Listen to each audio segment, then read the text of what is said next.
Hi guys, I'm Crystal Murphy. I'm going to demonstrate how to set up a tent, how to pitch a tent, get your area ready. I know most of you think, why would I sleep outside when I have a perfectly good bed at home, or I can stay at a hotel? But for me and possibly you, and you just don't know it yet, the camping outdoors is more than getting away from it all. It is like coming home, freedom and opportunity to be alone or together with your loved ones, and let the outdoors have a chance to surprise you with that perfect sunset or unforgettable sunrise. So unplug and sleep outside. There's some major benefits to camping. It's cheaper than sleeping at a hotel. Sometimes you can have a really great sense of community at a campground and get to know some really good friends, some campmates. And be realistic, there are always showers nearby. You will not go a week without a shower because you're camping. Okay, so prior to pitching your tent, you're going to want to set out everything that you're going to need. Put all your tools out in front of you so that you can see what you have and you don't get confused. You're going to also want to look around, make sure that you're not sleeping underneath a broken limb that's going to fall on you while you're sleeping, and make sure you don't pitch your tent on top of a ant bed. You will not sleep well. Move this out of the way. Okay, you're going to want to check your ground area and clear off any debris, pine cones, and big rocks, but you don't want to disturb the ground cover, the natural ground cover. So get all that out of the way. Then what you're going to do is take your tarp or your footprint and lay it out. And if you'll help me.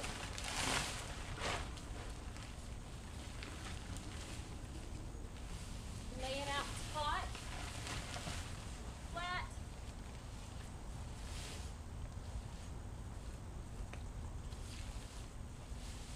Okay, so this type of tent that we are setting up is, it's Kelty brand, but what we're going to do with this one is you're going to unfold it on top of your footprint.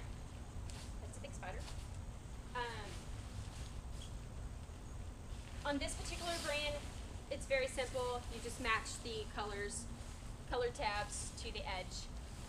And then we're going to stake that down. To stake it down, you're going to either be prepared ahead of time, make sure you check the terrain that you're going to be at so that you bring the correct stake. You're going to take the stake, put it through the tab,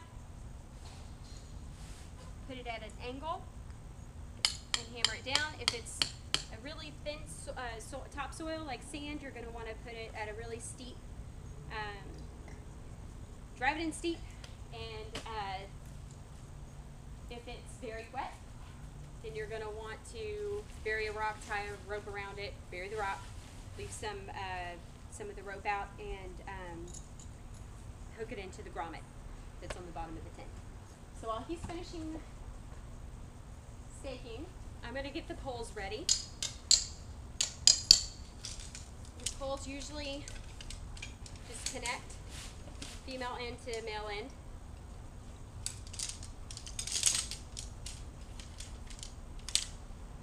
In Horace Kephardt's book of Camp and Woodcraft, he suggested the burying the rock to pitch your tent if you are unable to use the topsoil that you are provided with. There's a really great website on REI. It's an outdoor mega store. If you go to their website and go to the page, tents for camping and how to choose, they'll give you some really great pointers on choosing a tent. Okay, when you assemble the tent, you place the bottom on this particular tent into the grommet down at the bottom. I actually put this upside down, so it is not lining up, so this may be a little weird. I'm going to hold this so that he can place his in. Always go camping with someone else. It's always a good idea. The U.S. Forest Service also strongly suggests that you check the weather before you leave home so that you are prepared and ready for rainfall. Bring an extra tarp if you need one, or shelter, or a poncho, or if it's super sunny, you'll need made that tarp to make a shade for yourself. The Boy Scouts of America Field Guide, Field Book, 2004, 4th edition, has lots of recommendations for setting up your campsite, and we are implementing all of those here. Okay, once we have these in here, we're just going to attach, what do you call these? Clips. Attach the clips to the poles all the way up on both poles.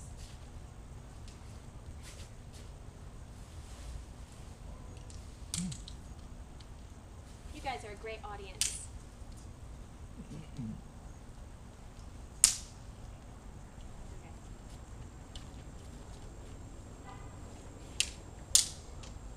When we finish clipping all of the tabs on, you're going to put your rain fly on. Determining on how hot or cold it is at night, you're going to want to think about nighttime, not daytime. Oh, I put my door closed. That's what's going to determine how much ventilation that you need with your tent. If it's really hot, you want to have lots of ventilation. But even with this 3-season tent, you can also use it for the winter because of the fly that it comes with, the rain fly.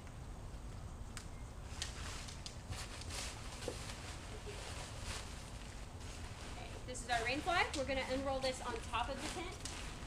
You can unroll it anywhere, but top of the tent is usually the best place so that you don't get it muddy. Make sure your doors line up or it is not functional.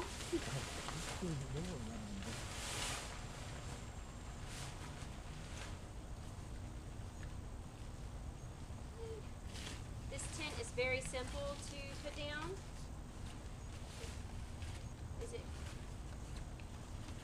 You simply take this clip and insert it into the bottom clip that's on the tent. Straighten it all out.